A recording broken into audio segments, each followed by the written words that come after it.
आज की इस तफसीली गुफ्तगू में खुशामदीद।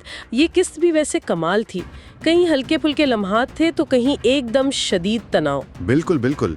किस्त की शुरुआत ही एक दिलचस्प रोमानवी से मंजर से होती है। वो चॉकलेट देना, हाँ, बाग से फूल चुराना और फिर वो पकड़े जाने का डर। छोटा सा लम्हा था लेकिन किरदारों की जाती जिंदगी की झलक देता है। जी, मगर फौरन ही मंजर बदलता है और हम पहुंच जाते हैं उस बड़े खानदानी आशाइये पर। हाँ, जहाँ अहमद भाई आए हैं, रौनक लगी हुई है, गुल के सूप की तारीफें हो रही हैं। जी जी। लेकिन वहाँ भी दिलचस्प बात ये थी कि एक तरफ दादी हैं जो सेहत के रिवायती टोटके बता रही हैं, हाँ, वो तो हमेशा की तरह। और दूसरी तरफ बरान जिम जाने की बात कर रहा है।